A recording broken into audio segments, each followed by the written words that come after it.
Hello, Sandlot Dynasty League. Welcome back to another edition of our podcast for the Sandlot Dynasty League. I am your host slash commissioner, Nick Makita, and with me, as always, for the second time, we have Chris Hillers, owner of the Clinton Dixon a Box, and Evan, owner of the Buying. I never say that right because I think I've said it once and I kind of stuck with it. It's the Buying Canary, right? Yeah, Bianconeri, yeah. Okay, buying, yank it, whatever it is. Yeah, you just switch to the sex cannons and just make your teams universal. And with me, I have some feedback for the second time. We have Chris. Okay, sorry, I just had the preview going. All right, so that's why we do test runs. All right, so what do you guys think? So here we are in year 2 of this league, and I'm actually really happy how everyone's teams about this so far. What do you guys think? How is this? Do you guys like this format? And then I'll start with you because this is your first year in this kind of league. Well, as far as the offseason goes, so far it's good. There's definitely some, as we'll go in more detail later, some bifurcation of strategies. We had some teams with a good core going into the draft phase. Other teams are looking to replenish their whole team. Right. And that kind of really changes just everything when you have two different streams of teams kind of going after different things. So it'll be interesting to see if those strategies continue down the line as we keep going, or if the teams start moving more towards a more homogenous type strategy. What do you think about the format of this kind of league? I mean, I know this is your second league that you've done this, and you and I have been doing this for the same amount of time. But so what do you think of just the format of just having like 16 teams and 53-man rosters and auctions, rookie drafts? It's pretty crazy, but I think the thing that makes it the most different is sort of the contract money setup. You know, it's like in most fantasy football leagues, I don't think that you can find, the kind of thing where Evan was talking about, where you've got people doing entirely different things from each other. You know, it's like you almost got two different leagues going on, one of them trying to build for the future more, and one of them trying to play year to year. And in year 2, I don't think, without even having to play the game in year 2, there's no way to know how much any of that is affecting long-term strategy. If that build for the future stuff actually works, or if half those guys, you end up spending that money on somebody that doesn't play or ends up third string or kicked out of the league, or runs over a cop or something, and so it's just, it's pretty crazy, this sort of divergence in strategy that you got to keep in mind when you're doing this. For me, this year it was really easy. It's like I wanted to try to get back to back, so I invest everything in this year. But for most people, you're having to balance. Okay, how do I keep this over 3, 4, 5 years? And with the contract and the budget situation, and taking a penalty when you have to get rid of people, it really makes you want to consider your moves a lot differently than you would in a year-to-year league, or a league that didn't have that stuff for quite so many people. So. Right. I know you were one of the biggest proponents to keeping sacks the same. You didn't want to change very many of the scoring rules. Oh, hell yeah. I was looking at some of the scoring and just thought that some things just seemed a little bit too powerful, and I know Evan was with me on that. What other kind of scoring did you think that should be changed? Things that we can look for in the future. I think sacks should be made more valuable. As someone who invested heavily in defensive ends and linebackers, I think that it's important to keep defense and offense in some kind of relative parity. I did like the change this offseason of getting rid of points for passing attempts. I could attempt lots of passes, and I assure you, I don't deserve a single point. Yeah, so neither did they. Anyways, though, that wasn't even supposed to be in the scoring. It just happened to be in there, and we didn't know until like week 3 or 4. So we're just sort of like, well, let's just keep it in since it's been this way for a few weeks. But no, I mean, I think my main issue is parity between the two ends of the team, and making sure that we're not trying to create rules that devalue certain positions in favor of ones that people spend more money on. Right. I think we'll see that this year. I wanted to make a small change just to see what was going to happen and see how much that changes things. And then if we decide that that is still not enough, then we'll lower it down a little bit more. If it's too much, we'll raise it back. This is just a trial. I mean, this league's still in its infancy. I want to make sure that the rules are right. I don't want to make drastic changes, but I also don't want things to get locked in for so long and then decide at one point 12 years later, oh, hey, you know what? scoring needs to change in this league because sacks just weren't happening so much back then. But now in 20 years, the defenses has changed. It's just I want consistency. 20 years? Slow down, guy. Just we're about to play week 1 of year 2. Where 12 years later they're trying to change the scoring of passing touchdowns. I mean, my thing, not to get into a big discussion about it, I actually think that actually reducing sacks will actually incentivize people to invest more heavily into those defensive players that actually do everything well, that get the tackles, get the sacks, get the tackles for loss, all that stuff. It was too easy to kind of get just a big play linebacker who would go off for 0 to 40 points just on 2 big plays. Well, some weeks, and then other weeks it'd be 0. I mean, that's just the kind of player. But anyway. Just one last question, I guess, before we start getting into this, is do you see a difference in your personal strategy and how you approach this league and after 1 year? Me? Yeah, well, yeah. No, not yet. Only because my strategy's always been to sort of build a core with a large number of long-term contracts and kind of go from there. So my strategy's still in sort of play here. Ask me again in maybe 3 to 4 years, and then we'll see if it worked out and if I want to adjust from there. But it's still sort of in process. Okay. I don't know if you have anything to add to that. Yeah, and I already said mine. Right. It's just that, my understanding is there's extra money if you're the first team in a pot of teams to get back to back, and so I just poured everything I could to try to make my team a win this year sort of team, and I sold my future down the river to do so. Okay. All right. Well, with that, let's jump into the team discussions because that's what you guys really want to hear. You don't want to hear us just ramble on about rules and stuff like that. We do have our first champion with us, so we're going to go ahead and start with him. We'll start with Hillers, the Clinton Dixon box. Praise unto me. I'm glad we don't have a trophy, so we don't have to have you restate. Praise upon my name. Evan, why don't we go ahead and start? We can go ahead and start. Is there anything in particular about this team? Anything that what jumps out about this team right now? And what do you think worked for him last year for winning the championship? Well, I mean, it's a J.J. Watt show. That's the main thing that works for him. I mean, J.J. Watt, I think, scored close to 360 points last year because he started being used on offense and got a few passing touchdowns or receiving touchdowns. So he was almost as good as like 2 defensive ends and a linebacker spot on another team. He was pretty much covering up 3 holes.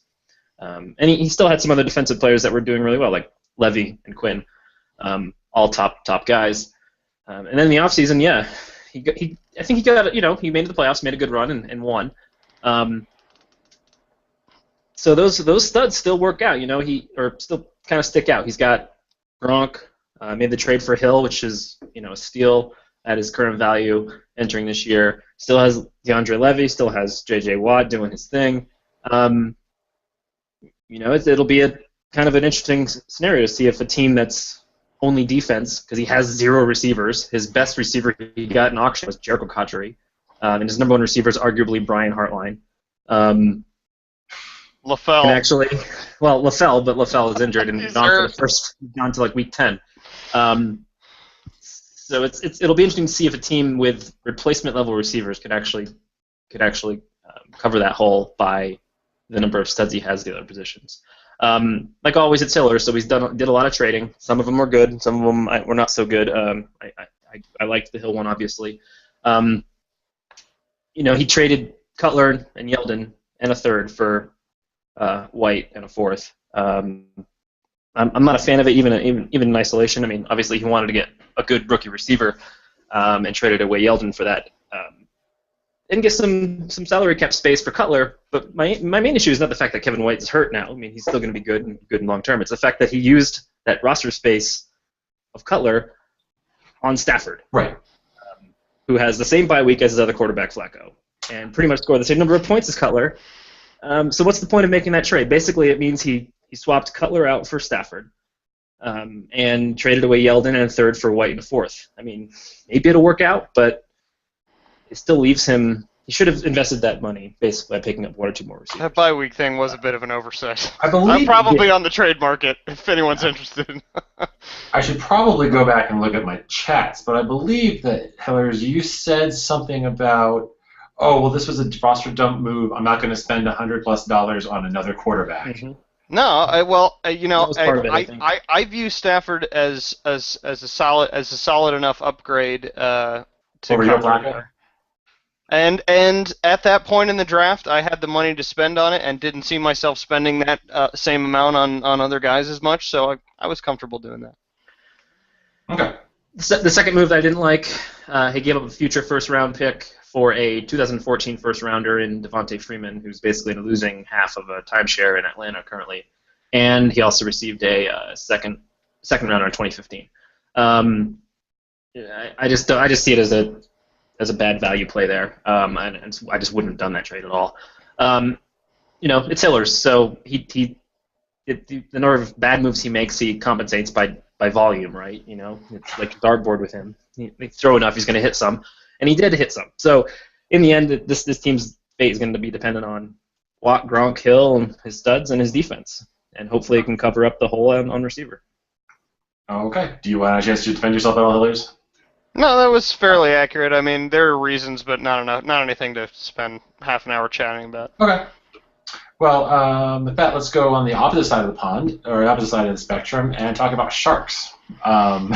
They finished dead last, I believe. Off the top of my head, they went 2-14. I could look it up, but that would require a lot of work, and that's whatever. Hillers, do you have let's go ahead and start off with you. What has Haley done with this team, and has she improved? Well, difficult to say if anyone's improved before we've played a game. I will say I'm not seeing a team that I think is going to be competitive this year. There may have been some emotional decision-making at play or something like that, but again, and I appreciate what she's trying to do in incorporating draft picks and then otherwise just scrapping the whole team and buying a whole other team the next year.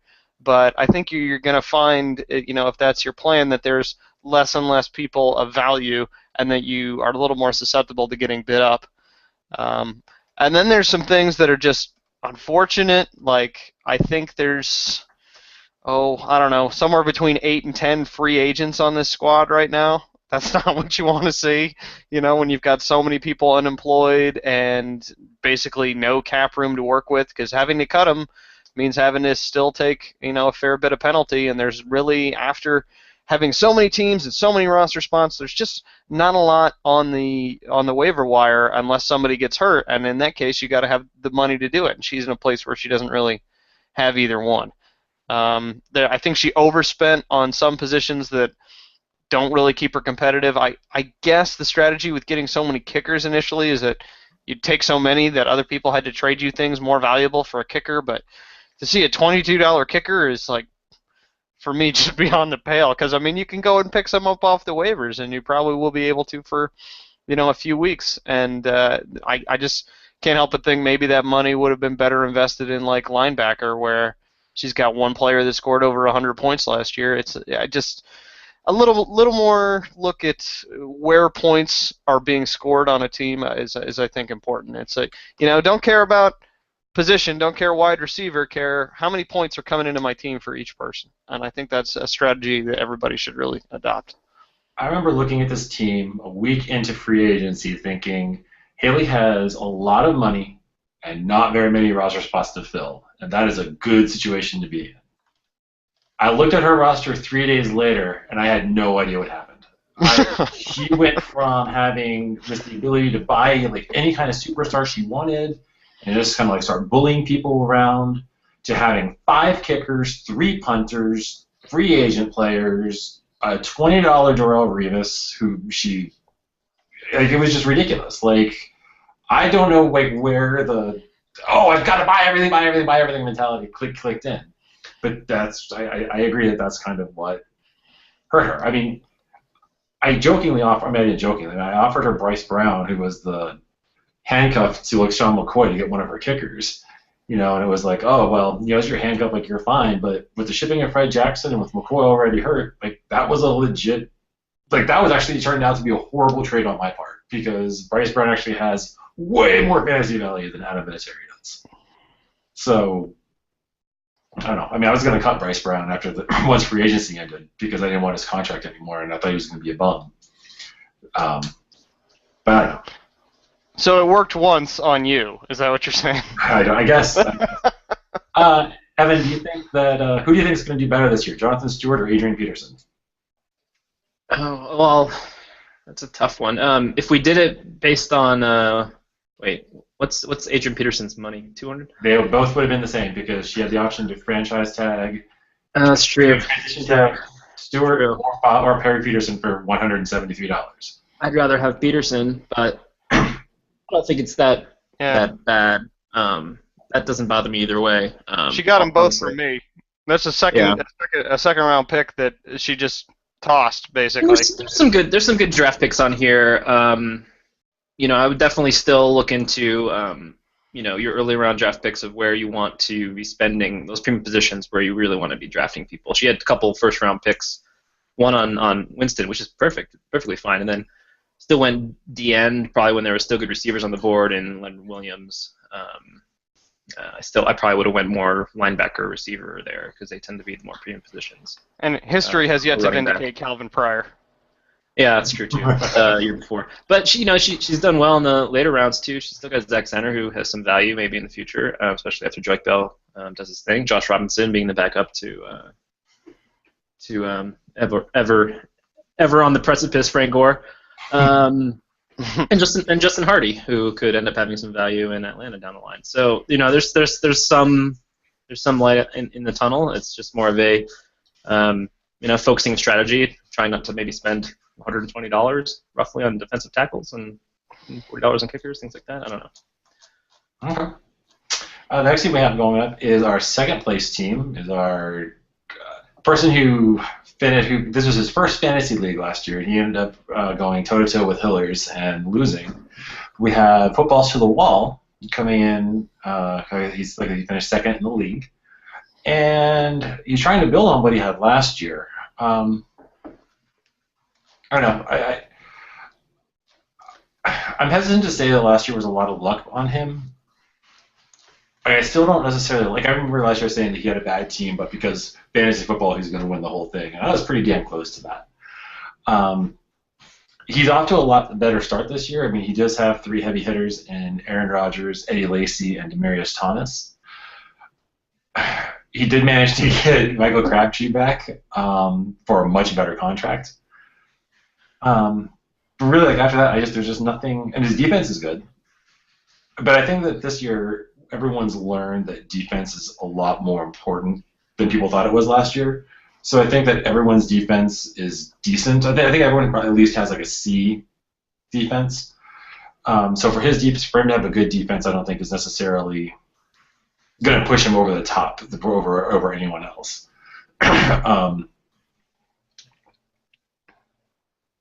They're just after those 3 guys, he has Ryan Matthews and Andre Williams to kind of help balance, to kind of flush out the rest of his roster. But after that, and Kendall Wright. I mean, I guess in a 16-team league, you look at some of these teams and think, man, this is your roster, but there's such little out there that every little bit ends up helping you. Yeah, keep in mind Kelvin Benjamin on the IR for him is not helping. No, true. Yeah, that happened mid-draft after he had drafted some people too, and he left him scrambling for receiver. He's still, his offense is still definitely deep enough and good. Derek Johnson coming back from injury could be really good. Okay. That could really flash a better defense than what's kind of showing on paper here. I still sort of see safety as a weak point. I like to see at least guys closer to 200 and north of 150. He only has 1 and only 3 as well. And Shamarko Thomas might not even be the starter. So we'll see. His linebacker, he has some good potential in linebacker, but it's sort of there's a few guys this year that could go into that 200 range. I think that he's got that might not have done that last year, but have that potential. And really, if you've got 3 guys doing that, then you're killing it at linebacker. Yeah. But he has no tackles that you want to put on the field. No one has defense. I am desperately in the market for a defensive tackle, and no one has defensive. There's a couple of teams that have. Well, no, we know one team that has a bunch. That is Shark on the left. Yeah, but there's no one that I really want. No one that I'm willing to try to spend the money that it's going to take to get for. Yeah, that's the thing. It's just not a high-scoring position. No, it's not. It's not she has 1, 2, 3, 4. She has 5 defensive tackles. I want one of them. 1.5. Two, One I'm and a not- half. no, actually, Hankins, Two, maybe three. no, who's suspended. I don't even want him right now. And Kyle Williams. Mm-hmm. If you want a half a defensive end, he does. Zach does have Jason Pierre-Paul on his team. There it is. So yeah, we'll see. I guess the time will tell. He seems a lot more confident about his team this year, which is good, and he's a lot more knowledgeable this year, so that could always be dangerous. I mean, you guys are right. His team is pretty deep from an offensive standpoint.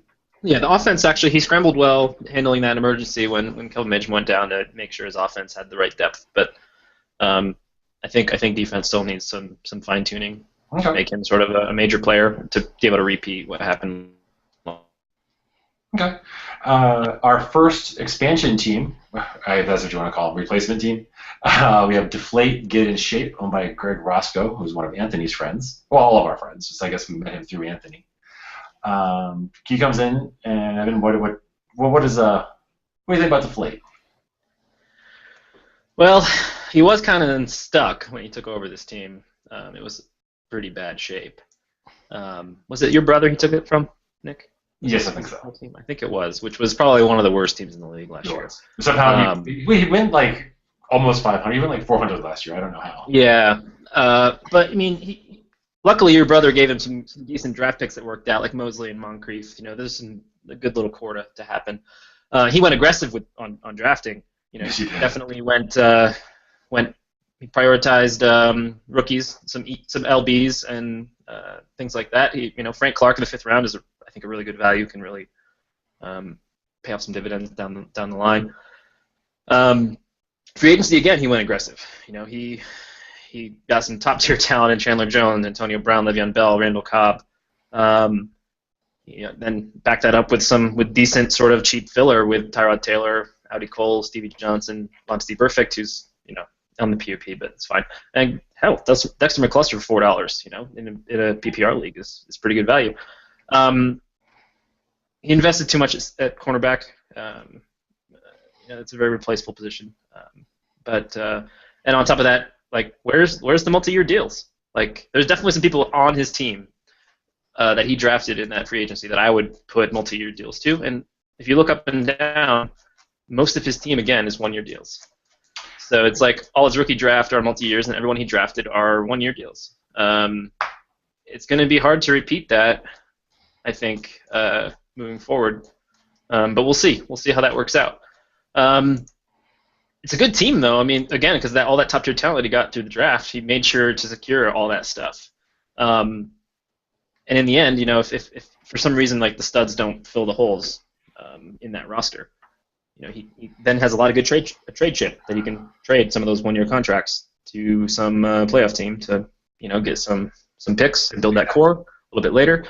So that could be part of his thinking too. Get that top-tier talent, sign them to short-year deals, and then maybe flip them if it doesn't work out to build his core that way. Since he missed the sort of inaugural season where some of that good core value kind of came through. Right. He also did really well with his trades early on. I think he got a high rookie pick for amnestying a player. He received a second rounder just to basically take on a contract that he was going to amnesty. That's free value right there. Mm-hmm. He moved 3 spots down in the late rounds and picked up another pick just to move down 3 spots. Like, that's pretty good. The problem was that he then moved those picks and then converted it to another cornerback again because he has like 5 or 6 of them, and then he traded them actually for a cornerback in Vera, I believe. So I would have probably just taken more flyers to build my long-term contract core. Yeah, there's a couple of holes, but there's in terms of just offensive starting power, this team is strong. I feel like their defense is respectable enough to compete. This isn't a team that I have near the bottom. So yeah, no, he did a good job at least making it a respectable team pretty quickly. Right. He's going to have to do some work. If he doesn't make the playoffs with the studs that he has, he's going to have to do some work to sort of make it a long-term team, in my opinion. But hey, good job, Roscoe. Yeah, I agree with everything that you said. Actually, his team could be a bubble team. Like, I don't think it's in a position to win right now, but it's going to be in that. I could play a spoiler role and like be in the just north of 800, just north of 500 He'll be dangerous every week. Anybody he plays, he'll be dangerous. Right. Yeah, Especially when he can rise up and smack you down at any time. Yeah. And I think once Le'Veon Bell comes back, like he's going to be a really dangerous team any week. Right, and I think that's kind of part of the problem is that you spend so much money on Le'Veon Bell, but you don't have any other running backs to be able to really start for the first 2 weeks. And I've been saying this for my anti-Le'Veon Bell stance for all season long is that to do a paraphrase Donald Trump here is I like my football players not suspended. It's just no matter if Le'Veon Bell puts 1,000 points for the rest of the season, it doesn't matter because if you go 0-2 for the first 2 weeks, a 10-3 team or a 10-3 team will always the 10-2 team will always be a 9-3 team because that's just what your record is. And I think that this is a very real possibility that without any kind of running back core to start for the first 2 weeks, that he's going to be hurting. And I think that that's actually what could be potentially preventing him from being in up what tier in our power rankings. Yeah, but I mean that's part of just his strategy playing out, right? Because he invested in that high tier value. And going back to your point about the contract, it sucks that he didn't put any on there, and it's something that he'll probably look and see like, oh, I should have done that. But this is first year. I mean, this is a lot of information to take in. Yeah. There's a lot of information to take in, and sometimes people are just like, you know what, I'm not even going to play with this. Like, let's just get my feet wet, kind of make it be like a redraft league. Let's just get the studs that I want. And I mean, he's seeing it now. Like he picked up Deion Lewis and signed him to a longer deal. I mean, he's going for $1, but he's using the waiver wire contract rules. So we shall see. Who do we have next? Let's go with Murray. Yeah. Others. Yeah, everyone's favorite price enforcer on the draft. Yeah, totally. Oh. Yeah. So you got my message on that one, but it really paid off. The amount of players that were almost won, and then suddenly, nope. It was it was a bit infuriating for those of us with less funds, but I mean that's the price you pay for being poor at free agents draft time, right? Can't complain too much about that.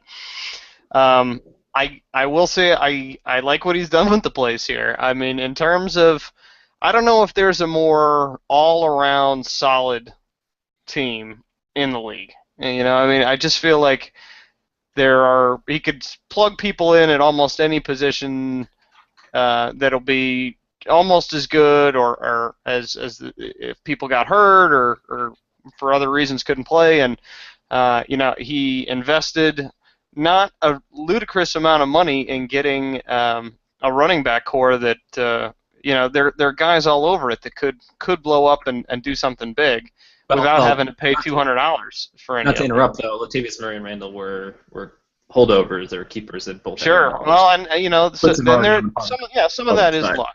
Sure. Yeah. But I mean, what a two to have, for a buck last year. Those are like the two to have snagged off the waivers, and he's got them both.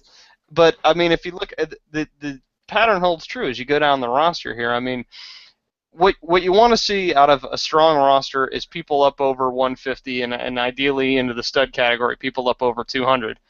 And this is just filled with it all the way down the line, and I'm not saying it's totally complete, but you do have to look at, who's your starters, and so if you want to see who are three guys you can start every week, you're seeing people nearing or into that stud range at pretty much every spot, and the ones that weren't there from last season, a lot of them have, huge potential this season, as to have, if you look at Paul Posluszny, you can't just say, oh, well, he had 108 points last year, he's going to be mediocre. He's going to be awesome. Mm-hmm. And so it's a scary team. Yeah, I mean, I think defensive end's like his weakest one, and that's right. And I think that the trade block shows that that's one that's easily filled. Quarterback. Yeah. But if you want a linebacker or a secondary, someone will give you one if you want one, and he's got tons of trade bait. And the Nick has a good story about his Brandon Coleman. If somebody does get hurt or something, this is one of few teams that can actually go and do something about that. Mm-hmm. Just for the record, let me go ahead and pull this up, and just so you know, John, this fact was not lost on me, and it's taken every ounce of my being not to spill the beans on this every time I talk to you.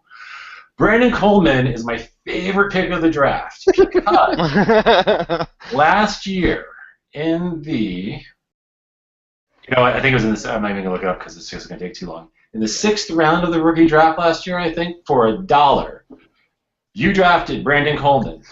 If for like $1, he would have had him for a 4-year contract for $1. You cut him to then take a 50-cent penalty on it, which whatever, and $22 on him and sign him to a 3-year deal. So, congratulations, John. On paying your premium. Yeah. All right. With that being said, oh, hey, look at that. It's Milk the Snake. Our other expansion team. This is Brandon Garcia, who we have acquired via our baseball league. Can we get back to the Moondog name? Milk the Snake name. I don't know. I did like that. Or Milk the Fan. Moondog. I like Moondog. Good. And it fits his icon too. Like, yeah. Nice little Viking guy with the moon helmet. That makes sense. So yeah, you know what? Commanders, we're just gonna call him Moondog from now on. Yeah. Are we surprised that the naming is slightly erratic? He's our other new owner that came in, and he has hit the ground running in this league. I think that just about everyone has had a trade offer from him in one capacity or another. Some have been good offers, some have been a little bit not as good, but I think he's learning. It's one of those, like, you just, you're trying to fire what you get, you're trying to get information, you're trying to see who can do what, who are the good people to make trades with, who are the bad people to make trades with. I would rather have someone sending me bad trade offers than someone not sending trade offers at all. So, and I'm in the opposite camp. You what? I'm with Nick on that one. Let's talk. Good things can come from that. I think that he was probably subject to a lot of the complications of this league and the just huge radio instructions of the bylaws and some of the laws not being clear as they should have, that they probably should have been. Rules that were cleared up last year during the draft or during just the league in general that we discussed as a league. This we didn't have written down. I didn't have written down. I'll go and take that on the chin. But in general, like his team's interesting. He definitely hit the ground. He had 3 first-round picks in the draft, and he picked the 3 top running backs. Solid choice. The odds are one of them's probably going to pan out. Like, yeah, and that's what you want out of your draft, and let alone, if 2 of them hit, it's ridiculous. And if all 3 somehow manage to work out, he's building a team for the future, and I can actually get behind that. He transitioned. He has AJ Green, which I think probably wouldn't have been transition tagged had he had better understanding of the rules. I'm not faulting you for that, Brian. I'm just saying that's just the way things are. And he definitely walked in with the least amount of money in the league for the draft, but he still managed to put together a pretty decent squad, and I really don't know what to think of it, and that's kind of a good thing, because you could very easily be up there and take the league by storm if those rookies pan out, but you could also be like, oh, they didn't work out, and then kind of be hurt for the next couple of years. I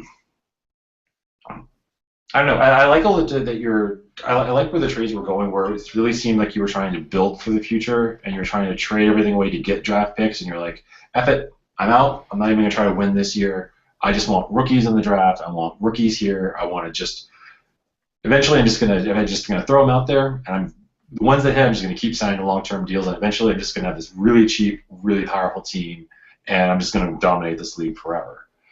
I think starting to trade away some of your draft picks there is starting to eat into that a little bit, just because now you're starting to lose some of your steam that you could potentially be generating.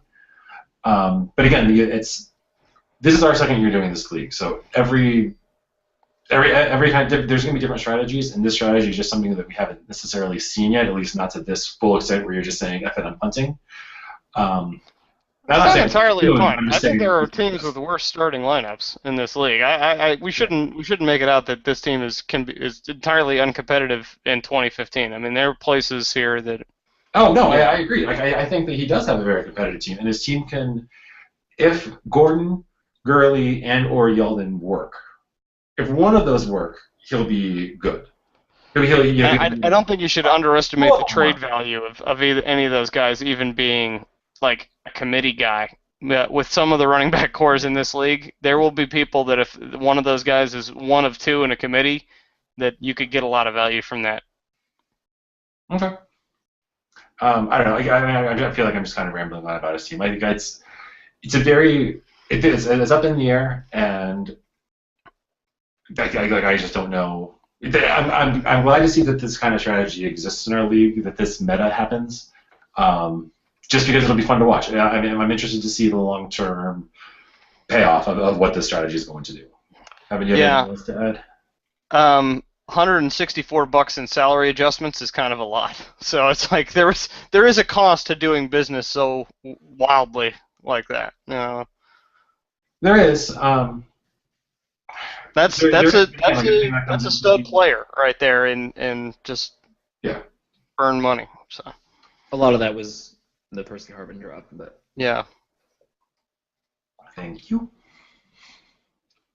Evan, do you have anything else to add? No. Just seeing it from high level, I expected the roster. I mean, I knew the rookie running backs were going to look good, but some fortuitous injuries has made his receiving core look a little bit better than it probably should right now. You're still getting some good linebackers through for a buck like Donald Butler and a couple other guys like Kevin Minter. There was some upside. So he's been able to fill out some of the positions that are still just brute force and just by the nature of the people who actually do value defense fill up their rosters by spending money on defense, whereas you can still fill those upside guys for pretty cheap. So if those guys pan out, like he can be a tough team. Odds are he's more of a future team, but it looks stronger for 2015 than I expected. I would say when I saw a lot of those things happen. Yeah. One of my sleeper picks for I don't know if it's sleeper pick is this. One of my value picks, I think, is Cecil Shorts this year. I liked him when he did well in Jacksonville, and I can only imagine he can only do better in Houston. He's one of my most inefficient receiver in the league. I'm just saying, I thought he's one of my is someone that I would have been targeting if he was available in the league. Yeah. If he was available. I don't want him. I don't $64 want him. But if he was back in the draft and I could have got him for like $20, I would have definitely spent that money to go. Team Ferragato. Chris, you really got to update your team name. It's the second year in a row. Come on, buddy. Yeah. Evan, he's one of those teams that didn't really have many keepers from the previous year. He was kind of refilling the team completely. But, it looks like he had a decent draft this year in the rookie draft with Ty Montgomery kind of falling into an increased role due to injury. Matt Jones apparently being the pick of the future for that coaching core, assuming they don't get fired next year. Mariota also, can be good. It's still a first-round pick. That means you forego a good receiver running back there, but Mariota could become an anchor for your team for moving forward. I can understand wanting somebody else if Cam Newton was in there, with the way Carolina is. Well, Cam was drafted, I believe. Either way, but he's similar to Deflate. Like, where are the multi-year deals? He's another one who even coming back in through the free agency auction draft that he didn't really sign many people to long-term deals, and he kind of got some guys through at decent prices with T.Y. Hilton and Bolden, even though Bolden's old, he kind of got him at a value. T.Y. Hilton definitely had a value compared to the other receivers. I definitely would have put T.Y. Hilton at 2 years. Yeah. But he also spent a lot of money on likely overpriced players like Cam, Ingram, Sanu. So it's kind of a mixed bag here. Product of him being the last available person, yeah, he was. And that he had the money to spend on him. So it's not that I think that he targeted Ingram. I think it was just, I need him. But this is all hindsight, right? Like, I'm not talking about the flow of the draft. This is just about the pricing and building your roster. And that's kind of my point there. Is like he allowed that sort of to happen, right? Where he had to spend $200 on Ingram, who he could have put $200 towards a better running back and possibly got him. Well, I think Not like bad. I think he'd be really great and could actually do that value, but either way. So in this sort of way, I see him as similar to Deflate, but he doesn't have really the studs to sort of make moves that can be like really good trade chips later in the year. You might be able to trade Bolden or Steve Smith to a team because they might have still some value and they're a little bit cheaper to fit under the cap. That's could actually end up being more valuable because a lot of teams don't have much cap space. That's true. But he's another one. Just need to find a way to build the core of the roster. I think though, if you look at just this team's starters from week 1, that it's a pretty damaging looking roster. Okay, let's say he goes with Cam. You got Ingram and Morris. You got, let's say, Bolden, Hilton, and any number of guys that could fill in there. The linebacking core has a couple of high points to it. Darryl Smith, Curtis Lofton, guys like that. And even, guys on the lower end like Tom Bali, have had better years, could have one again.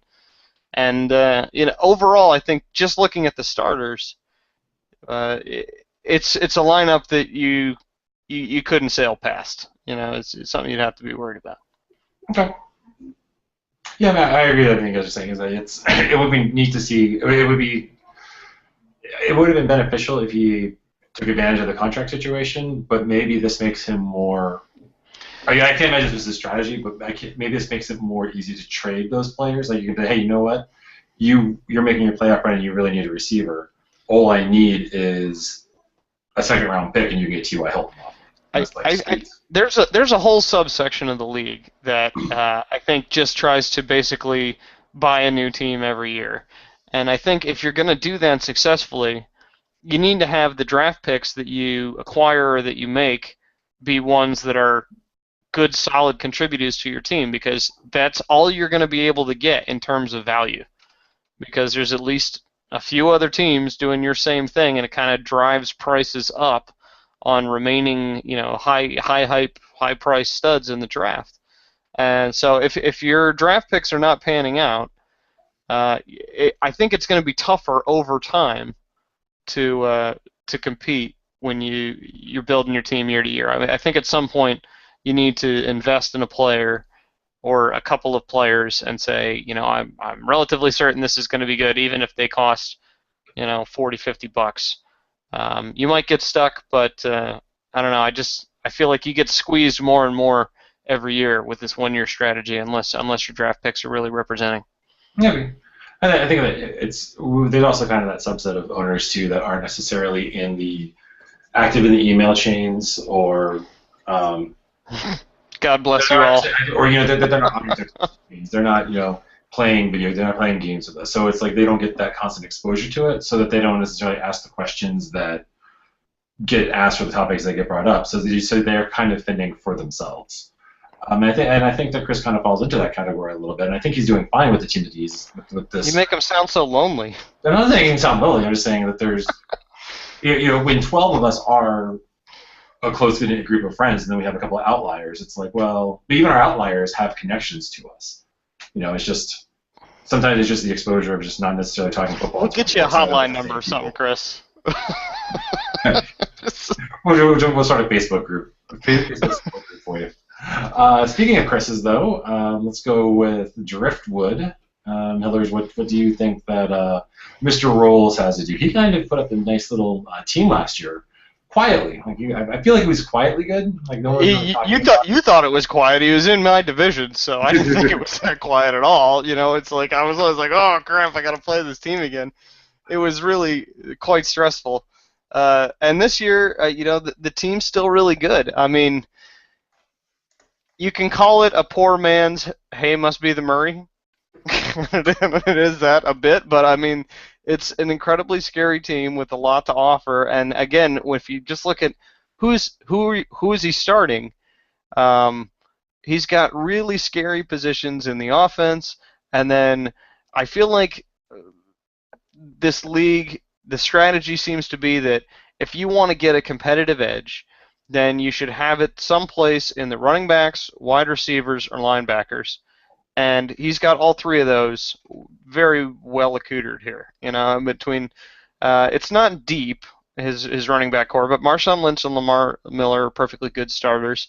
He's got some genuine studs in and potential studs in his linebacking core. I feel like with the names that I'm seeing here, I would not be surprised to see some of these people overshoot their estimates for the year. Not that they're all home runs, and you never know what's going to happen with the Jeremy Maclin in Kansas City or something like that. But then he's spending $6 on, his 2014 draft pick John Brown that looks really good. He's got Dorsett there, Vincent Jackson. There's all kinds of guys that could really contribute. And then in the linebacker section, and by the way, not to skip over defensive end, I think he really invested there well too. It's nice to have a little something extra. That's the kind of place you can get some good points week to week. But despite his love of Philadelphia players last year, I think he really branched out a little bit to his credit this year, and got a completely solid core that I would say you could trade it if there wasn't almost 40 linebackers on the trade block right now, league-wide. Right. But he's got it. He won't need to go trading for those guys, and his secondary's good enough to compete. So maybe not a championship team, but maybe he is. I mean, it's like if he wins a division, I wouldn't be shocked. Okay. Evan, who is his quarterback for the season, or does he play the matchups? I think at the beginning you play the matchups and then kind of go from there. Week 1, I definitely start Bradford, though, Atlanta. Okay. Oh, yeah, I agree with everything that you said, Hillers. I mean, between Calvin Johnson, John Brown, I like Marvin Jones, too. Jerry Maclin. He's got great receivers. He's got a top 5 tight end in Martellus Bennett. And Brent Selleck, there's always hype about him. I mean, he still didn't. I mean, he says he's less than there used to be. Hiller said that he invested in defense, but he really didn't. If you really look at up and down his defense, there really isn't much money spent there. He's still heavily invested in offense again. And the way I saw his defense working last year was he got Jelani Jenkins, who ended up being a 200-point waiver wire guy, and Philly defense went nuts with turnovers and touchdowns off turnovers. So we'll see. Stupid Eagles. He's still loaded with Philly defense. His top defensive end, are still Philly guys. His top linebackers are still Philly guys. Thomas Davis kind of rounds that out a little bit, but we'll see. I don't think it's a bad team. I just think I think there's room for aggression on the defensive side for the number of points that he put up in 2014. It was so stressful playing him because you'd be like, yeah, I'm killing Driftwood. And they'd be like, oh, shit, the Eagles haven't played yet. And the Eagles would play, and it'd be like 200 more points. It was just heartbreaking. But it's still a strong team. It's a very strong team, and he's got a decent core of multi-year guys. So he's guiding it. He's guiding it pretty well, I think. Okay. We have. I was saying Boo Earns is next on our to talk about list. He's got his boy Drew Brees, whom I feel like he's always on his team in some capacity or another. I don't know. I feel like this team's another one of those kind of bubbly teams. He has Adrian Peterson. His studs are going to be Drew Brees, Adrian Peterson, Rashad Jennings. Yeah, and that's it, isn't it? Brandon Cooks is a preseason darling, but there's no real evidence that he's going to. Yeah, there's some hype. If Tevin Coleman pans out and is the main running back in Atlanta, that's a relatively high octane offense. I could see that working. Carlos Williams may well be the starting running back in Buffalo. Coming out of the 5th round, and if he's anything like Fred Jackson, I'm not saying he's the next Fred Jackson, but he's got room for hope in a few places there. Less so on the wide receiver end. Don't forget Danny Woodhead. Yeah. Not to be overlooked. Yeah, not to be overlooked, Danny Woodhead. Especially in PPR league. Tons of promise, in the running back core, but then this might be the weakest wide receiver core in the league. No, Hillers, that's just you in general. Yeah. No, I have guys that are better than this, I Brandon, think. you have no one better than Brandon Cooks. Nobody. Okay, you know what? And more of them. He's only got like 5 Whose of them. wide receivers score more points this year, Danny Grimes or Hillers? I take Grimes just because. I'll take Grimes. You always would. That's I would. Board bet. We're gonna make this a board bet for the league. Why act like there's anything Dynasty board bet. Whose wide receivers score more based on the current rosters? But betting against me is like your favorite hobby. No, because he doesn't have enough volume. If we're doing, because Hillers has more volume in receivers. Yeah, I've got a ton more wide receivers. I'll take that. Top three receivers. Do you want to see? Oh, top 3, top 5. Top 4. How many do you have? Yeah, no, I really want to go more into. I wish that I had more to say about his team. I really do. I just don't. There's just nothing that really stands out about his team that makes me really excited. There's a lot of hope, but where are the studs? You know what I was saying about the 150, 200-point guys? There's a lot less of them here than some other teams. Yeah, that's arguably the best linebacker in the league in Levante David. Yeah. I mean, my thing is, like, it's not that I'm overlooking defense, and I obviously totally get that defense is important, and it's worth spending on those positions, and they will make and break your team, and they will win you games, and I totally get that. I'm so glad that we're doing IDP. But I feel like we're almost to the point where everyone kind of understands that. So, yeah, your linebacking core is good, but again, everyone's linebacking core is good. Like, yeah, you can have your big guy, and that's great, but at the end of the day, everyone has that big guy. And if they don't have that big guy, they have 3 or 4 guys that can make that one big guy. I disagree a little bit. Yeah, I don't think that's any more true at linebacker than it is at wide receiver. They're both easier deep to find, positions that count. Easier to find a linebacker that scores 150 over receiver. Receiver tends to be around 120, 110. But finding a linebacker who has the ability to score 200 is not easy. That's a big deal. It's a team-changing thing if you've got multiple 200-point linebackers. So it's slightly more replaceable in the fact that the floor of 150 from the waiver wire is easier to find, but it still requires investment and opportunity. Okay, I think he does have one of the best defensive tackles in the game with Aaron Donald drafting him last year, and I think in a position. Yeah, better hope nothing happens to him because he's got 2 of them. Everson Griffin also, Corey Louis Jett, good defensive ends. He's solid up and down. Yeah, and I think that it's. Like I said, it's not that there's nothing that I don't like about this team. It's just there's nothing that jumps out of my team, that jumps out about this team that makes me think, oh, he's going to be competitive and he's going to win right now. It's nice to see the draft picks working as a good part of the team. It's like it seems like that if in the cases where they have not yet panned out, that they're clearly meant to be like. Yes. A basis of the team, and I think that's a strong place to go for a league like this. Right, and I think that what we've talked about this before, just taking a quick side note, is that this is something that we're going to start seeing more and more and more because we're going to have these rookies signed to 4-year deals. So we'll start to see it this year, and then next year we should probably really see it, where we're going to see all those rookies that we drafted last year are going to start scoring massive amounts of points. And we're Some of them. Man, and I have them for not nearly as many as anyone hopes. Yeah, we're going to have these guys for like 2 more years because you're going to have them for the 2016 season and 17 if you don't transition tag them or whatever. And so you're going to have this guy for he's going to have Aaron Donald, let's say, just because that's what we're talking about, for $18. And let's say that he keeps this progression up where he's going to be one of the best defensive tackles in the game.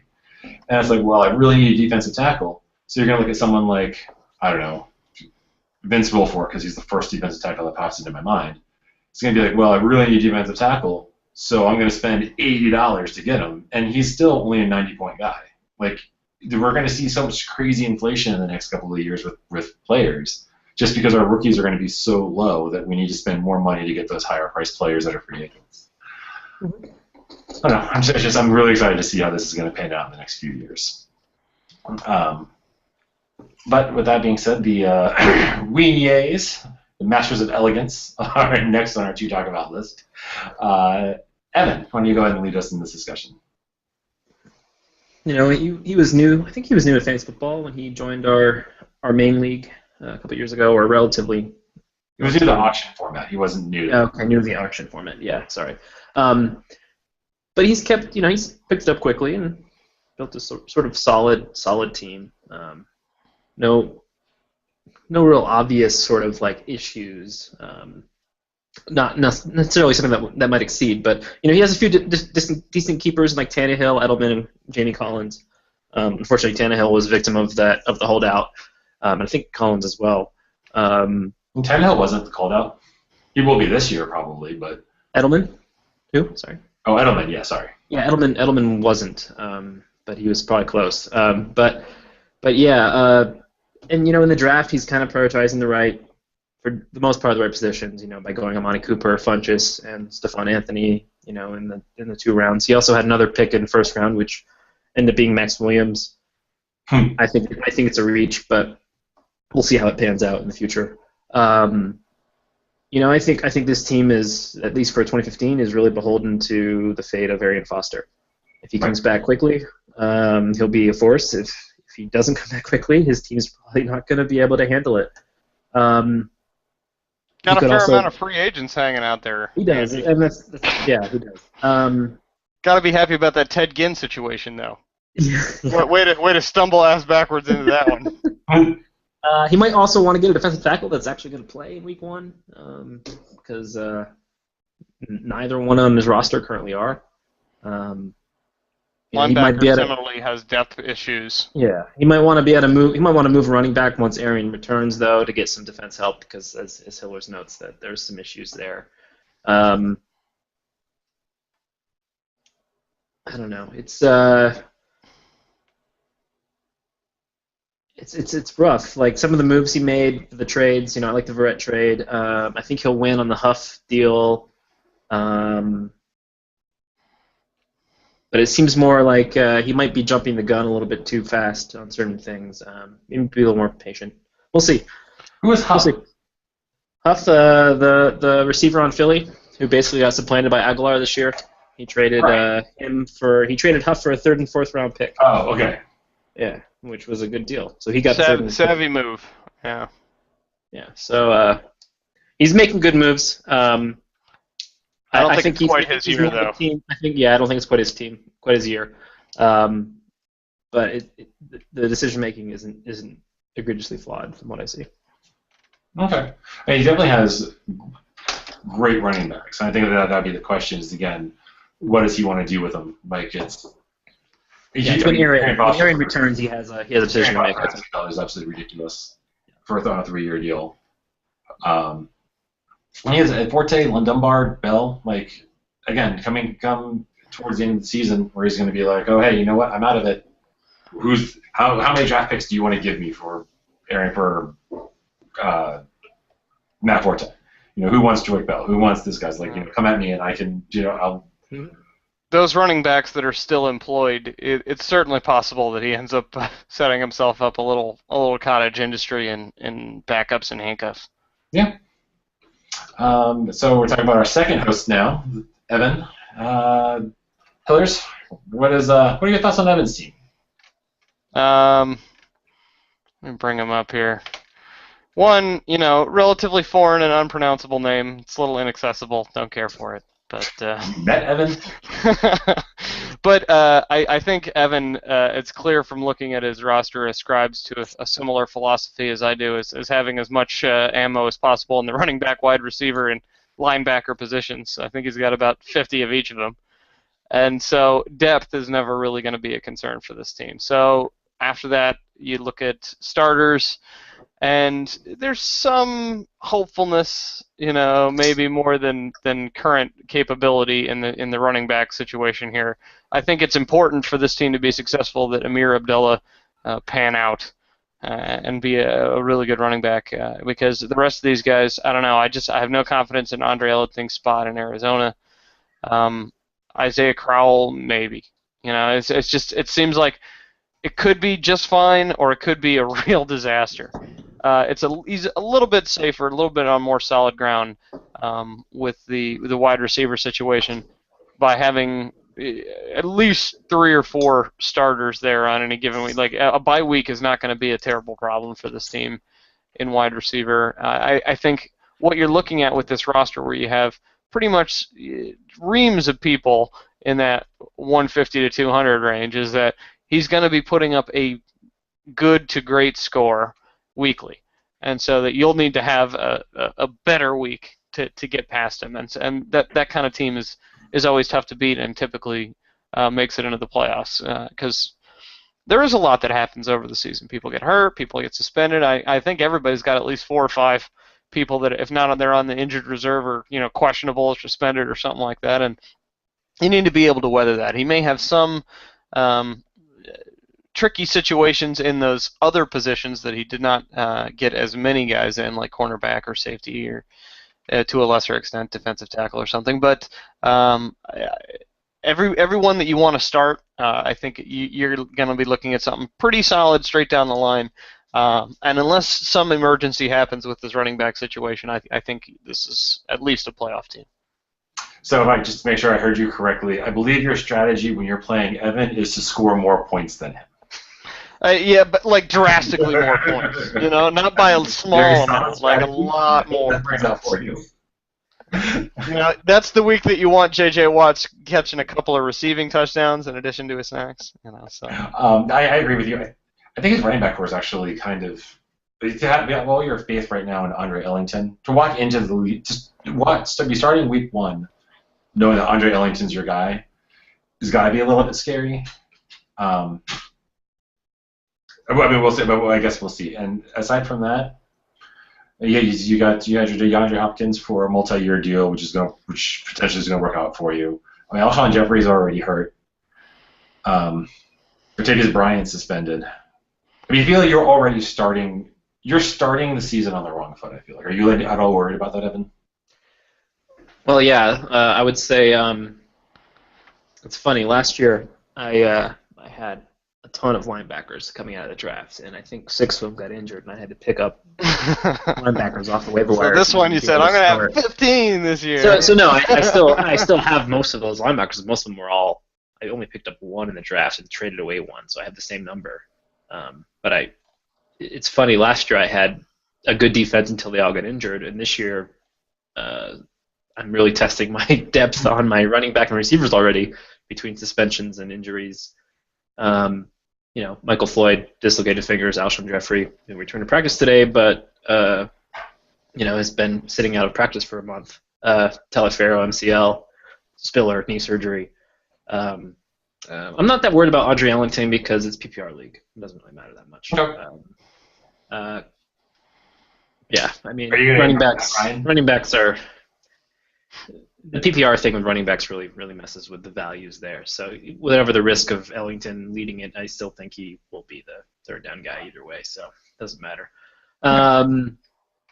It's still testing my depth on the offensive side, and I find I prioritize receivers, linebackers, and then running backs, as it's probably obvious. So running back's always going to probably be my weakest unless I hit in the draft. So we'll see. Yeah, you're definitely. I feel like you're definitely subscribed to the win today with an eye on tomorrow type of owner, because you're definitely using all the contracts to their full potential. Yeah. I don't know if you knew what you were doing or if you just got really lucky with the fact that all of your holdouts just happened to be structured in a way that, because all of your contracts just happened to be worked out in a way that you would have been hit by a lot more holdouts last year had you not signed everyone to a 4-year deal. Well, I mean, yeah, some of that's luck. Obviously, some of it's just the way my rankings panned out. It's like they were undervalued for where I had them ranked, so I gave them a really long-term contract. So we'll see. Yeah. Okay. In general, I think it's yeah. I mean, we know that you're a good owner and that you'll figure it out somehow. It's just neat to see all the long-term contracts on a team, and but I don't know. It's just one of those things that's like, sweet. This is what this league's all about. All right, we're going to talk about Gospel next. The Gospel according to Matthews, who is actually up there as one of my favorite team names. Unfortunately, she is not up there in one of my favorite team power rankings because, man. I know that she went away on travel. She was away on travel for like 2 weeks, and she was like often like unable to get internet kind of travel. So she tried to build as much as she could as early as she could. And again, you're building your team around Peyton Manning, Jamal Charles, Des Bryant, and the idea of what Julius Thomas was, although he was he wasn't a 2-year deal last year. Golden Tate again on a multi-year deal from last year.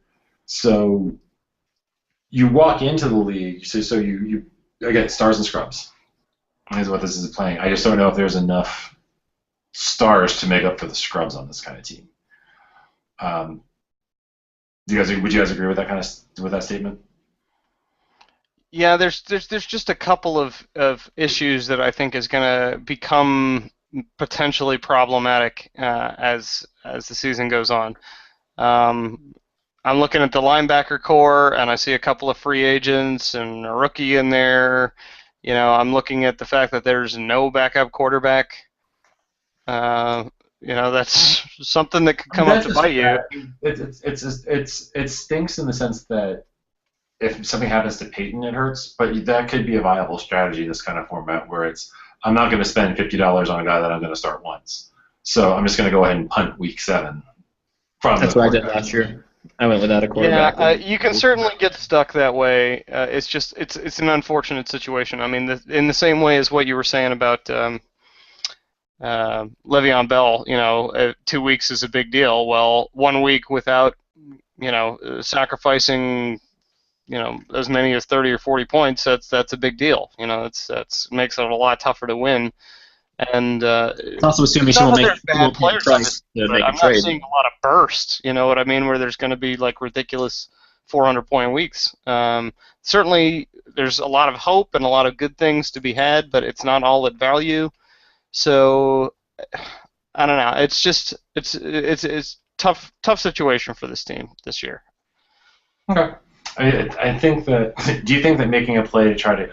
I mean, she needs to get a starter. So even getting something like Mal Davis isn't going to help this team because you're not trying to build depth here. You're trying to just get more starting depth, right? Yes. Now, I mean, I would be looking at where does she currently have depth, and is it possible to trade for people to start in positions where you need good starters, and a linebacker would be at the top of my list. Okay, you and everyone else. And there are ample linebackers on the trade market. I think that there are moves that this team could make. You know, I mean, there's people here that you could probably get some decent value for if you knew where to go. So, I mean, throw out some offers. See what you need and who has a lot of it. And I bet you've got something somewhere here that somebody would want. So. Okay. And then, what are your thoughts on Belichick and Kraft Audio Video Inc.? Well, you know, they drafted well last year, so they ended up with some good keepers, and LeGarrette Blount, who kind of worked out for them. Odell Beckham, obviously, kind of the star of any draft last year.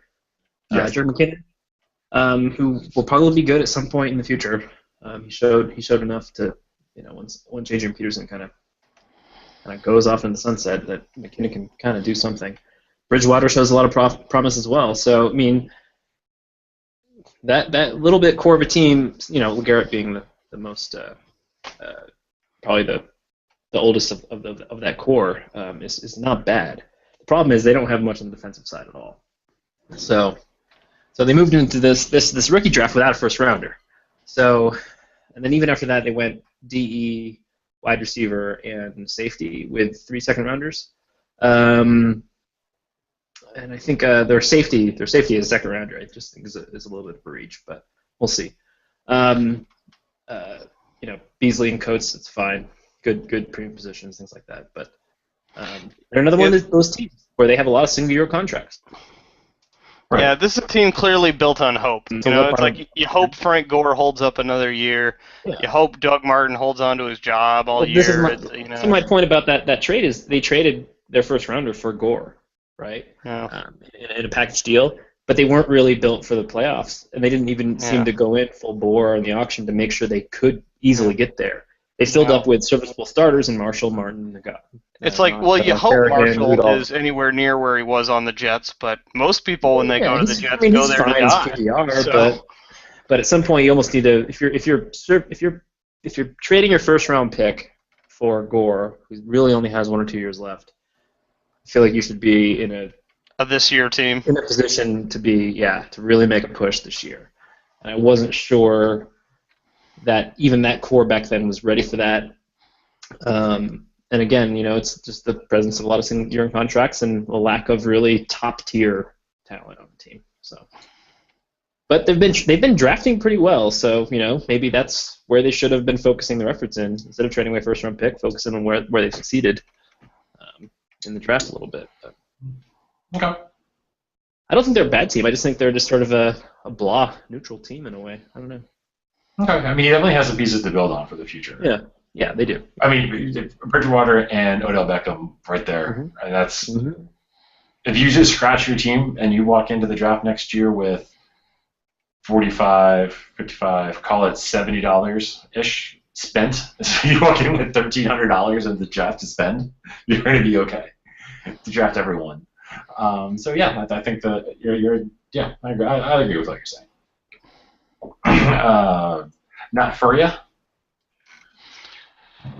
Right. Yeah. Another divisional opponent here, and one that I think has a fair bit, going this season. There's, I'm a big Phillip Rivers fan. I always think he's underrated, and perfectly good quarterback. And it looks like to have Derek Carr there, if you want to play matchups, or if he ends up panning out, is something that's really nice to have. Again, there's some depth issues a little bit, but where they're lacking in depth here, there's room for hope from those people. And then you've got good starters like C.J. Anderson and Forsett is fine to start with. You're not going to get much probably out of Matt Asiata this year, but that you've got reasons to be excited about things in your wide receiver core. Mike Evans, Julio Jones, maybe Mike Wallace. Maybe Brashad Perryman. Even guys like James Jones could contribute. So I mean, it's some hope. I would like to see a little bit more in terms of like right now punch here, but this is having said this before the season even starts, I've seen teams that are more far-fetched than this do quite well. I in the linebacker core, I'm looking and I'm seeing something that's more safe than flashy, where you've got two Clevelands. I think maybe is there two Indianas in there? No, there's not. But I mean, it's just, everybody's just fine. I mean, there's not anybody that I'm like, whoa, watch out, they're gonna really start killing it. I think go back to my point is that I get you guys already talked about that. How linebacker has a lower floor. It's easier to find 150 points linebacker than it is 150 point wide receiver. So just loading up on right. So you want a 220.1 is what I'm saying. Yeah. It's just not here. And there's a couple of places where it looks totally built up and everything's fine, and if you went down every position and they look like that this would be one of the scariest teams in the league.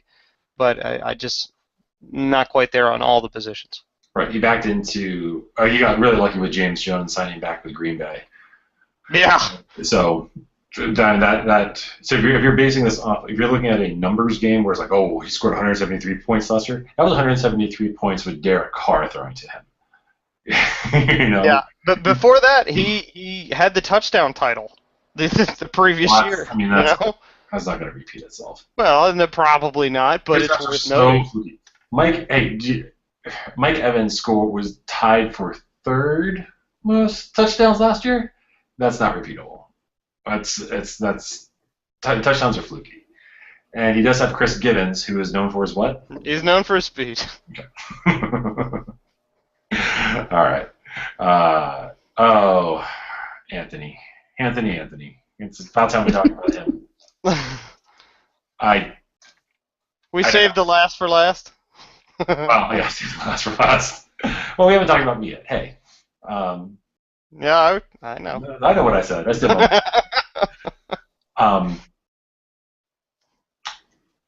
You have players. Emmanuel Sanders on a 3-year deal. I don't know. It's like I look at this team and there's nothing flashy about it. But then I also look down at the fact that he still has $164 left, and it's like, what did you do? Like your IR you have $15 worth of players on your IR. One of which is Stephen Ridley, who you picked up as a hey, we just need to start filling out the roster, so I'm picking him up. So I'm picking him up now. And he has Chris Ivory, which is okay. He has the Jets backfield locked up. Basically, is what he has. And hopefully Shane Vereen can catch some passes. Yeah. Be good in He PPR. has Devontae Adams, who again looked into the possible point. Devontae Adams and Jeff Janis, one of those two should pan out. And he has Emmanuel Sanders as his number one wide receiver. Mm-hmm. He has 4 defensive tackles, but there's just nothing super flashy about it. Like, it's not even super flashy. It's just 4 defensive tackles that are like the same guy. Yeah, none of them are replaceable level defensive tackles. Yeah, and I don't think they're not the kind of tackles where you're going to start 2 of them. Like, you have one you're going to start one, and then you're just going to wait till the bye week rolls through, and then just replace them, and then be done with it. Defensive end isn't any better. Yeah, I mean, he has Luke Kuechly as a linebacker. Yeah. That's awesome. That's where his strength is, though. Yeah, That's where his defensive strength he's got good linebackers. Yeah. His corners are good, and his safeties are good. The safeties are all that good. No, they're a little not amazing. I don't know. I'm grasping at straws here, guys. Just play along. No, you want up near 200s with your safety. We'll have so much money on the table. I remember at one point looking at his thing at the draft, thinking, "Oh, hey, I'm getting ready to nominate this person." But then I looked and saw that Anthony's still at like $250. I was like, "Do I really want to nominate this person? Because do I want Anthony to outbid me on him?" And yeah, he didn't. And he was inside your head. I guess so. That's what it was. I don't know. To get competitive, I think again, there's no real pieces on this team that I think you really even trade off either. Because Emmanuel Sanders, Green Bay receiver, you're not going to trade whichever one's the hot one because you signed him to a 3-year deal. You're going to be I trade Jeff Janis. I don't think it's going to be any higher than what it is. I get whatever value I can get for him. So you think right now Jeff Janis' value is, what about Devontae Adams? I think I keep him because he's $36 and the 3-year deal, and obviously the number 3 there. Okay. So hope Emmanuel Sanders keeps some value when Peyton moves on, because Peyton's not going to be there for 3 more years. So we'll see. Right. It's a rough spot. Yeah, we'll see. I mean, we'll see how this plays out. I'll be interested to see what kind of moves he makes. I think that fire sale moves. I think fire sale is going to come early this year for his team, and I think that it's going to be trading for great contracts and for draft picks. And again, I think that it's. I'm glad he doesn't live here anymore, so that we're not watching fantasy football with him, or I'm watching football with him. But at the same time, I'm also kind of. I do want to see this, but I also don't.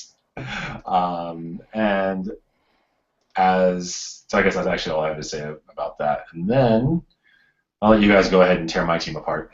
Go ahead, Hillers. Ooh, well, actually, it's not that bad. I think it's a solid effort at least. So let's see. Let's go over what you've got. That's good. Andrew Luck, obviously, quarterback you want to have, 181, not too much to pay for him. There are things that did not pan out for you. You have a lot of flyers. You were hoping for great things, I'm sure, from guys like Jonas Gray and from Ray Rice and maybe Kyrie Robinson here that I just don't know if it's going to happen. If Arian Foster does come back, that Alfred Blue thing that right now is amazing is going to be not that great. Spending $110 on Giovanni Bernard, it's like, I see what you're trying to do there. It's like you're trying to get someplace. Any one of those guys, okay, it's plausible something happens. And you see it all over the roster. That's Josh Gordon and Percy Harvin, and you're not spending huge amounts of money on these people. It's not dramatic. It's not terrible. It's just there's a lot of hope built in here that might end up dragging you down. Having said that, you're not in a place where, and obviously Jordy Nelson going down for $158 is a huge blow before the season even starts. There's a decent amount of starters, but I think it looks a lot better on the top end than it does on the bottom end.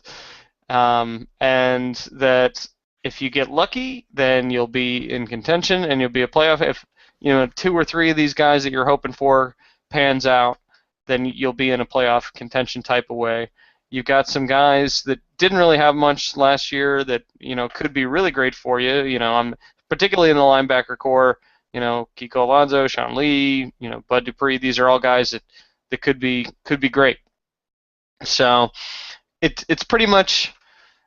I wouldn't say you've got a lot of really strong bets, but you've got enough bets that if around half of them pan out, then this will be a relatively scary team. And if that doesn't happen, it could get ugly. Yeah, I mean, I think what Hiller says is right. There's just too many lottery tickets here. You definitely have a good. You planned your linebacking core last year, and you're hopefully to pay the dividends on that this year. Your receivers appear to be great on paper, but the problem is that you paid money on some of those guys that are veterans. When your running back core, again, some of this is in hindsight because this is like after the Jordy injury, so I don't actually know the flow of when these auctions happened, right? And that's a huge problem. But I think in hindsight I'd rather have Arian Foster for $100. Yeah. Than Giovanni Bernard for $110. There would just be some reshuffling of efficient application of draft money that could have happened. Yeah. Right.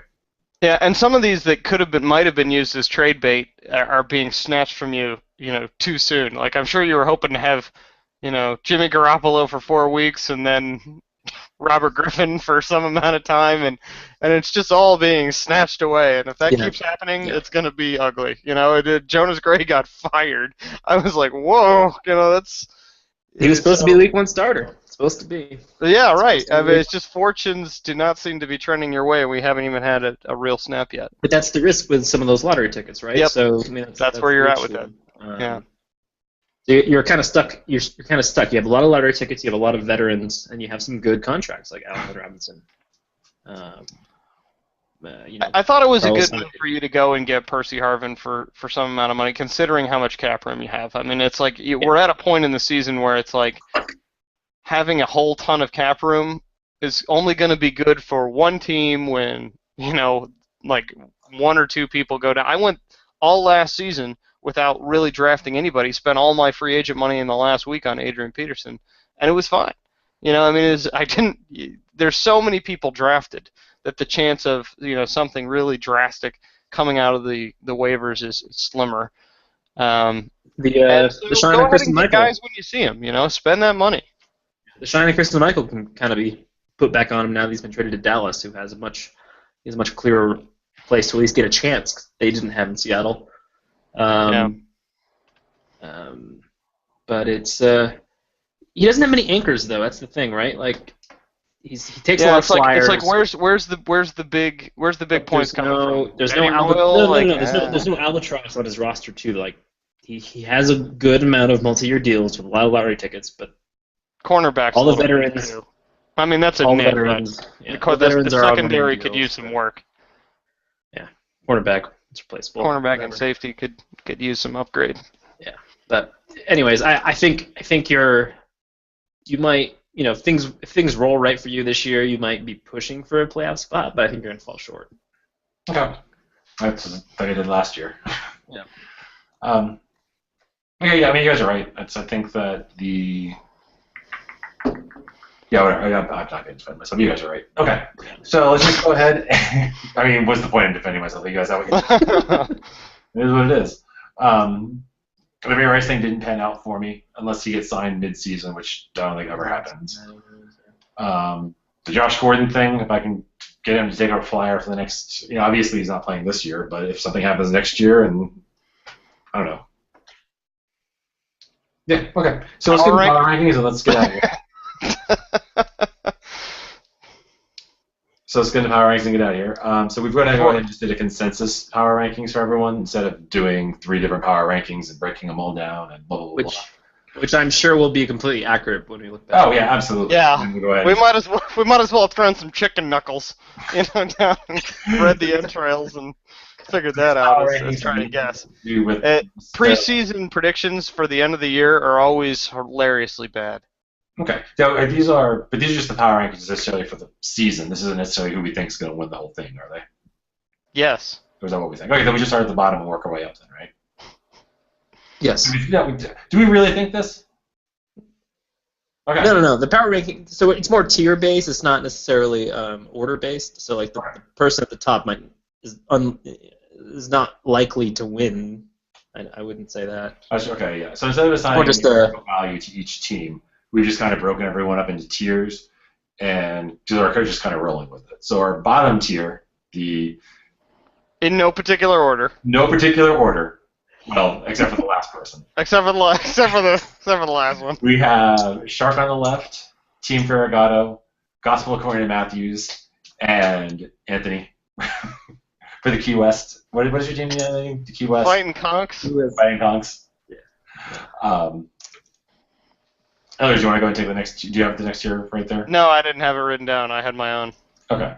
You better keep going. And so in the second worst tier, okay, not the worst tier. I think that these are just kind of like those bubble teams that we don't really know what to expect of them, and that are probably more likely to build for the future than they are just a bad team this year. We have Moondog, Not For Ya, and Boo Earns. In our bubble division, or in our bubble league, whatever you want to call it, the ones that potentially could be up there, could be fighting for the ones that could be fighting for a playoff spot. We have me. We have Deflate. We have Deflate Get in Shape. We have Belichick. We have Footballs to the Wall and the Weenyay. Masters of Elegance. The what? Masters of Elegance. The Weenyay is the Masters of Elegance. And in our first tier, we have Hillers. We have Must Be the Murray. We have Evan. And we have Driftwood. So again, guys, those are just the tiers based on how strong we think each team is. Do we want to make any kind of predictions for who we think is going to win everything? No. Me, I'm going to win it. You're going to win the whole thing? Yeah. Okay, I'll take the under on that. I'll take the field. I'm going to take the under on that one. I'll take me versus the field. It's not quite that strong team this year. J.J. Watt will not cover the hole that is your receiver. No, that's Gronkowski's job. Do we want to make any predictions as to who has first pick in the draft next year, provided they don't trade for it? Shark on the left. Shark. Shark on the left, yeah. Although, love the team name and logo. Yeah. All right. I was going to say Anthony just to throw some salt on a wound, but okay. All right, guys. Well, that'll do it for this podcast. I think we're going to try to do more this year. I don't know if we're going to necessarily get to every week just because there's a lot of teams to cover, and this takes a lot more time, I think, than we are necessarily ready to put into it. But we will definitely try to get a couple more in. Maybe we'll do one every 4 weeks or so, just to do a State of the League address. If you guys have any questions or comments, feel free to share them with us. And go ahead and final words, Evan. No, good luck, everybody. Let's see how this 53-player roster actually works in real life. My goodness. Yeah, it's insane. Just props to the patience of everybody. I mean, I know most people, the three of us are used to coming to our Gmail inbox and looking and seeing 150 chain email, that parsing through the minutia of some craziness. And we realize that's insane. So appreciation for your patience there.